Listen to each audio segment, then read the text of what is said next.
semua, jumpa lagi bersama saya Erin Suryanto di Belajar dari Layar. Materi kita kali ini adalah directing. Wow, materi yang pasti menarik untuk calon-calon sutradara di televisi. Langsung saja. Directing, sebuah materi yang perlu dikuasai dan perlu dipahami oleh orang-orang yang bekerja di dunia pertelevisian, khususnya di profesi program director. Oke, langsung saja kita lihat apa itu directing. Directing adalah sebuah kata kerja yang kalau dilihat dari kata dasarnya direct berarti arah.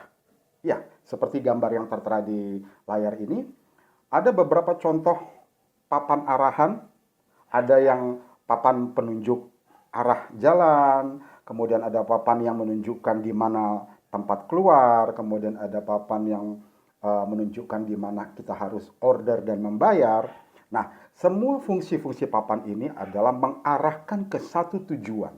Mengarahkan ke satu tujuan. Sehingga directing adalah sebuah proses arahan untuk tercapainya sebuah tujuan. Dan kalau diartikan dalam pengertian televisi, directing adalah proses arahan, yaitu berupa arahan teknis dan arahan artistik di dalam sebuah proses produksi untuk tercapainya tujuan sebuah program sesuai dengan yang direncanakan. Oke, ada 3 kata kuncinya di sini, yaitu ada arahan teknis dan artistik, kemudian untuk tercapainya sebuah tujuan yaitu message dari sebuah program, pesan dari sebuah program sesuai dengan yang direncanakan. Pengertian direncanakan berarti bahwa kita sama-sama tahu bahwa televisi, program-program televisi merupakan program-program dengan basic perencanaan. Ya, program by planning. Oke. Kalau begitu, siapa yang melakukan arahan-arahan ini?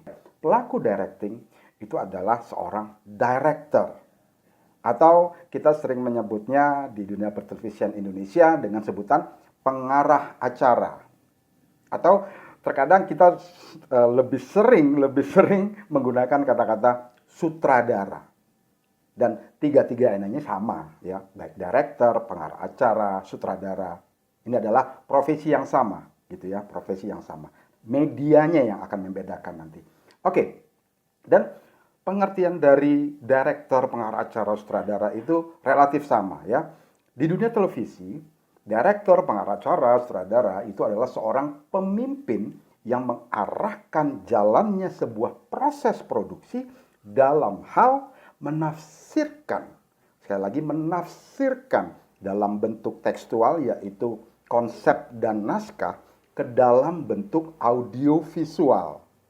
Sekali lagi ya, direktur atau pengarah acara atau sutradara di televisi adalah seorang pemimpin yang mengarahkan jalannya sebuah proses produksi dalam hal menafsirkan atau menuangkan dalam bentuk tekstual atau konsep naskah tekstual ke dalam bentuk audiovisual. Tentunya sesuai yang sudah direncanakan. Dalam hal ini kita pernah belajar production book, sesuai dengan production booknya. Ya, oke. Itu pengertian director, pengarah acara, atau sutradara. Ngomong-ngomong sutradara, tahukah Anda apa arti kata sutradara? Karena sutradara ini hanya ada di Indonesia, tidak ada di negara-negara lain ya. Oke, sutradara itu berasal dari bahasa Sanskerta. Terdiri dari 2 kata, yaitu sutra yang artinya surat atau naskah atau cerita. Kemudian kata yang kedua, dara. Dara itu pengertiannya adalah dalam bahasa Sanskerta artinya pendukung atau pembawa. Sehingga sutradara itu adalah pembawa cerita, gitu ya. Nah, sebetulnya fungsi-fungsinya sama dengan director gitu. Walaupun sutradara lebih banyak digunakan di media panggung dan juga media film. Tapi panggung lebih banyak menggunakan kata sutradara. Karena pada prinsipnya director di televisi, director di film, sutradara di panggung gitu ya. Itu adalah orang yang membawakan cerita. Artinya ketiga ini, director, pengarah acara, sutradara adalah seorang storyteller. Ya, ya. Nah, sekarang ada 5, enggak kompak, 5. Nah, ada 5 peran dari seorang director atau seorang pengacara atau seorang sutradara. Yaitu peran pertama adalah dia sebagai seorang konseptor, kemudian organisator, kemudian koordinator, motivator, dan yang terakhir seorang eksekutor. Oke, kita bahas satu-satu. Baik, sekarang kita lihat peran director atau pengacara atau sutradara sebagai seorang konseptor. Ya, kita sama-sama ketahui bahwa kunci keberhasilan sebuah produksi program adalah konsep. Sehingga produksi program yang tidak terkonsep, jangan membayangkan, jangan berekspektasi bahwa produksi itu akan berhasil. Karena kunci utamanya ada di konsep.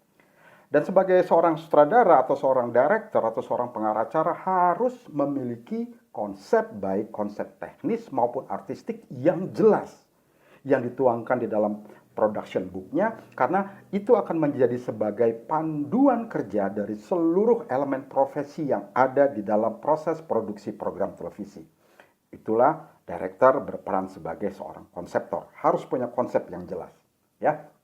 Kemudian director sebagai seorang organisator. Nah, ini seorang director harus berpikir bahwa kerabat kerjanya adalah sebuah organisasi. Sehingga seorang director harus mampu mengelola manajemen produksinya.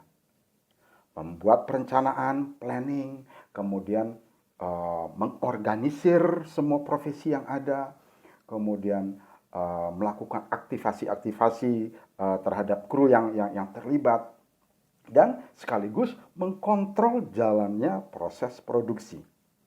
Itulah peran director sebagai organisator, ya. Oke, kemudian kita lihat peran director sebagai koordinator. Nah, ini tidak kalah pentingnya. Director harus mampu mengkoordinir seluruh kerabat kerja agar bisa bekerja sesuai dengan perencanaan yang sudah direncanakan, ya. Baik itu di bidang profesi maupun secara keseluruhan. Sehingga director harus mengkoordinir dalam rangka membagi tugas, ya, dalam pengertian membagi tugas-tugas kepada seluruh profesi yang ada dengan komunikasi yang efisien dan efektif. Nah, efisien dan efektif ini penting, ya. Sebagai peran sebagai koordinator, dia harus bisa berkomunikasi dengan efisien dan efektif, dan dia harus bisa membagi tugas, menyerahkan, mendelegasikan tugas-tugas itu ke semua profesi yang terlibat. Itu peran director sebagai seorang koordinator. Sekarang, nah, ini sangat-sangat penting. Peran director sebagai seorang motivator. Nah, director itu harus mampu menggerakkan seluruh elemen produksi yang ada dengan motivasi positif, sehingga menghasilkan hasil maksimal dari setiap elemen yang ada. Nah,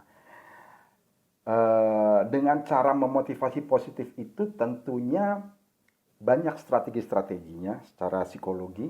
Orang akan senang kalau ketika mereka bekerja, ketika mereka melakukan sesuatu, terus kita tidak lupa mengucapkan terima kasih, ya. Wah, yang kamu lakukan luar biasa. Wah, gambar yang kamu ambil tadi keren banget. Wah, audio yang dihasilkan sama kamu tadi keren banget. Gitu, ya. Nah, beri mereka motivasi positif. Jangan misalnya kita suruh kameramen harus mengambil gambar sesuai yang kita inginkan, ternyata tidak tercapai.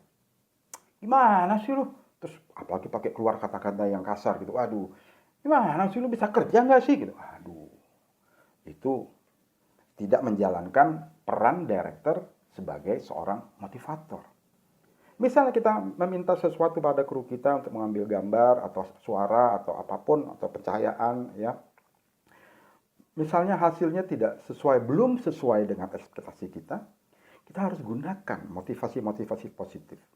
Sehingga mereka bisa ter-encourage lagi untuk menghasilkan hasil yang maksimal. Misalnya, brother, bro, atau bri. Bro cowok, bri cewek, ya. Kalau sis cewek berarti cowoknya sos. Bro, Bri, tadi udah oke, gambar tadi udah oke, keren. Tapi mungkin kalau kita ulang dan sedikit temponya diperlambat, mungkin nanti hasilnya akan lebih maksimal. Atau mungkin akan lebih baik dari yang tadi. Kita ulang ya. Atau misalnya audio. Bro, tadi audionya setelah aku cek, udah oke sih, sudah oke. Tapi masih agak sedikit ada noise di sini. Tapi mungkin kalau mikrofonnya lo pindahin ke sini, nah mungkin hasilnya akan lebih baik. Nah, itu berikan motivasi positif kepada kru Anda. Ya, karena buat mereka itu sangat berharga. Ya, ucapan terima kasih, pujian itu sangat berharga buat mereka. Nah, disinilah peran director sebagai seorang motivator. Itu. Kayak motivator saya. Oke, sekarang kita lihat director sebagai seorang eksekutor. Kan sudah jelas Pak, director itu eksekutor. Iya, tapi perannya sebagai seorang eksekutor di dalam proses produksi adalah harus mampu memutuskan atau menyelesaikan setiap permasalahan yang terjadi. Harus mampu dalam waktu yang singkat, dalam waktu yang efisien dan efektif tadi, harus mampu memutuskan segala permasalahan. Terkadang di dalam proses produksi banyak sekali permasalahan-permasalahan yang di luar perencanaan, di luar dugaan. Nah, director perannya harus mampu mengeksekusi atau menyelesaikan masalah tersebut dengan efisien dan efektif, cepat dan tepat. Dan untuk menyelesaikan itu atau untuk melakukan itu, peran itu dibutuhkan satu sikap yang terbuka, satu sikap terbuka dari seorang director. Maka karena itu di dalam proses produksi, director harus tidak boleh putus hubungan komunikasi dengan seluruh elemen yang terlibat di dalam produksi, baik itu kru maupun pemain. Ya. Kalau tadi kita sudah lihat peran-peran director, sekarang kita akan lihat jenis-jenis directing. Seperti materi yang pernah kita pelajari terdahulu, yaitu perencanaan program. Ada 3 perencanaan program, content planning, artistic planning, dan technical planning. Di dalam directing juga ada 3 jenis directing, yaitu content directing, artistic directing, dan technical directing. Oke, kita lihat satu-satu. Content directing, yaitu arahan dari isi program yang ingin kita sampaikan. Apa saja yang dilakukan di content directing itu, yaitu director mengarahkan urutan isi program atau kita melakukan plotting. Itu merupakan arahan dari seorang director dari sisi content directing. Mengarahkan urutan isi program, kemudian mengarahkan struktur atau alur dramatik dari sebuah program. Kita bicara dramaturgi, kita pernah melihat materi dramaturgi sebelumnya kan?